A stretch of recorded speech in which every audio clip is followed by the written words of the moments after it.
السلام علیکم ورحمۃ اللہ وبرکاتہ۔ مسئلہ بعض زکوٰۃ کی نیت سے مال الگ رکھ دیتے ہیں، پھر اگر وہ ضائع ہو جائے تو زکوٰۃ ذمہ سے اتر جانا خیال کر بیٹھتے ہیں۔ یہ غلط ہے۔ صحیح یہ ہے کہ اگر زکوٰۃ کی نیت سے مال نکال رکھا ہو اور وہ ضائع ہو جائے تو زکوٰۃ ادا نہیں ہوتی۔ مسئلہ بعض پہلے سے زکوٰۃ نہیں دیتے تھے، پھر بعد میں ادا کرنے لگے تو پہلے کی زکوٰۃ کے ادائیگی کا خیال نہیں کرتے تو سمجھ لینا چاہیے اگر کوئی پہلے زکوٰۃ دینے کا حقوقر نہ ہو اور اب توفیق ہو تو گزشتہ زکوٰۃ ادا کرنا واجب ہے۔ مسئلہ بعض اپنی زکوٰۃ چند مدارس میں دیتے ہیں اور محتمم کو اطلاع نہیں کرتے اور اس کو تعمیر یا فرش یا تنخواہ مدرسین یا خرید کتب میں صرف کر دیتا ہے، ان سب صورتوں میں زکوٰۃ سر پر رہتی ہے، ادا نہیں ہوتی۔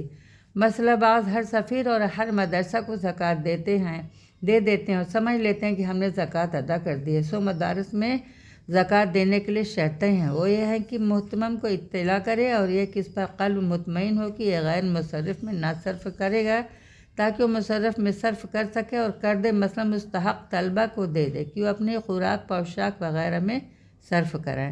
پھر اس محتمم کو اگر اطلاع نہ ہوئی یا ہوئی مگر وہ مسائل نہیں جانتا یا مسائل تو جانتا ہے مگر محتاط نہیں تو ان صورتوں میں چونکہ اطمینان نہیں کہ وہ مصرف میں صرف کرے گا، اس لیے ایسے شخص کو زکوٰۃ دینا جائز نہیں ہے۔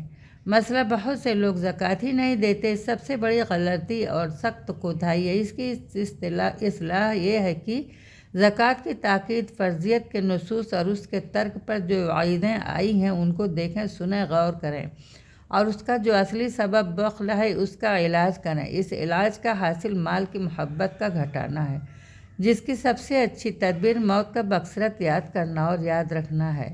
مسئلہ بعض زکوٰۃ دیتے ہیں مگر حساب سے نہیں دیتے، جو کچھ جی چاہا دے دی، سو یہ بھی نہ دینے ہی میں داخل ہے۔ مسئلہ بعض لوگ بعض اموال کی زکوٰۃ دیتے ہیں اور بعض اموال کی نہیں دیتے، یہ بھی بڑی غلطی اور کوتاہی ہے۔ مسئلہ بعض آدمی زکوٰۃ نکال کر اس کی مصرف شرعی میں صرف نہیں کرتے، مثلاً بعض اپنے پیروں کو دیتے ہیں، گو صاحب نصاب ہوں، بعض مساجد کے ائمہ و مؤذنین کو ان کی تنخواہ کے حساب میں دیتے ہیں، بعض مردہ کے کفن میں خرچ کر دیتے ہیں، ان سب صورتوں میں زکوٰۃ سر پر رہتی ہے، ادا نہیں ہوتی۔ السلام علیکم ورحمۃ اللہ وبرکاتہ۔